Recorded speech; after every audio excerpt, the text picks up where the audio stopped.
Well, here we are once again in the foyer of the House of Commons. Thank you much for joining us on MPtv. One issue that is bound to have a lot of traction this summer is that of our First Nations. Many people in the First Nations of Canada are very upset with what they feel is a glacial pace of solving land claims, more than 800 of them outstanding right now. And in fact, Native leaders have said there probably will be a day of protest, maybe an extended period of protest this summer. We are not exactly sure what that is going to mean, but it could perhaps manifest itself the way that protesters have done in Caledonia, which is in southern Ontario. And this has been a dispute that's been simmering for more than a year now. Now, I'm joined by Lloyd St.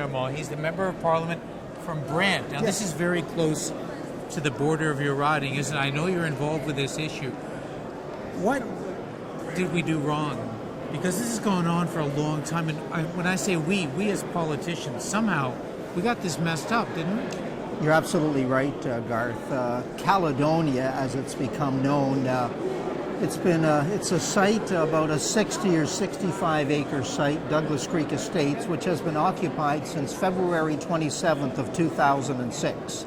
And although, thankfully, nobody's been seriously hurt as a result of this 15 or 16-month-long occupation, it's a very uncomfortable situation, both from the perspective of Six Nations who want the claim resolved, and from the perspective of the property owners in Caledonia, particularly those whose properties are immediately adjacent to the occupied site. There's a great sense of disappointment felt by Aboriginal communities.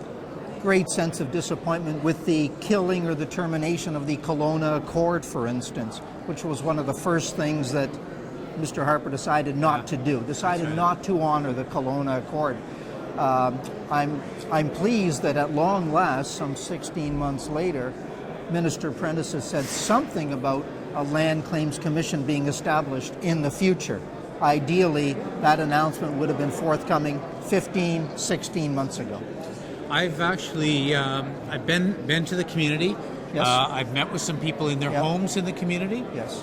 And boy, there's a lot of hatred. I mean, the people who are property owners in the town are very frustrated. I think as much frustration there as there is on the part of the natives. And it seems the gulf is almost growing here. The gulf is growing, and what's particularly disappointing, Garth, is that prior to the occupation, the reclamation, call it what you will, there was a fair degree of harmony between those who occupy or who live in Caledonia and First Nations communities. Shopped together, their children played sports together, they socialized together. Unhappily, those days are gone for now, and if it drags on much longer, those days will never return. So the friction is there, the tension is there, and I'm hoping that the federal government will do more than it's done to date to resolve the thing. I hope so as well. Now listen, you've got a lot of tobacco in your area, don't you? All that sandy Norfolk plain dirt there is. What's happening with the tobacco industry? Because obviously we've tried to get people out of that business, haven't we? Yes. How's it worked? Well, there are, in my riding of Brant, Garth, there are a handful of tobacco farmers, but you're right. In the vicinity of my riding are the remaining tobacco growers in Canada, about 600 or so only who yet grow tobacco. And they have been promised relief by the federal government, frankly, since the time of the last election campaign. Minister Finlay promising some relief for them, some comprehensive exit or buyout strategy. Here we are now 16 months later, nothing on the immediate horizon for those growers who are teetering on bankruptcy. Their mental health has been affected. The lives of the family members have been affected. Communities have been devastated because of the lack of revenue. Communities like Aylmer, Tillsonburg, Delhi, outside of my riding, but close enough that I hear from a number of individuals who say, let's get something done for those growers, and by extension, get something done for our communities to maintain some buoyancy. Yeah, interesting. Finally, income trusts. I want to talk to you about that for a minute because everyone I talk to, I'm trying to do a little survey here because the Minister of Finance keeps telling me no one cares about this issue anymore. It's just a bunch of Bay Street tycoons. And I keep hearing differently. How's the situation in your area?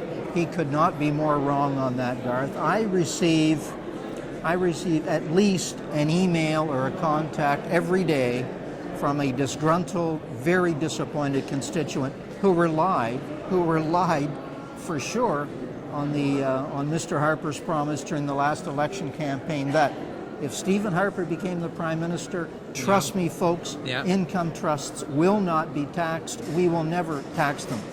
The bombshell dropped on these investors, mostly seniors.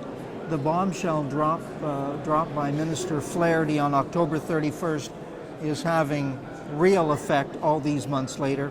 So if Minister Flaherty is hoping against hope or blithely assuming that people are past it, he is dead wrong, because I'm hearing about it on a very constant basis. Well, that I totally agree with you, and in fact, I'm going to be working over the next month or so to make sure people in my area don't forget it and to try and give them some hope, because if people keep it up, then politicians yield sometimes if they listen. And without breaching confidentiality or caucus confidentiality, Garth, we as a caucus very much appreciate the leadership role you've taken, particularly with respect to this issue.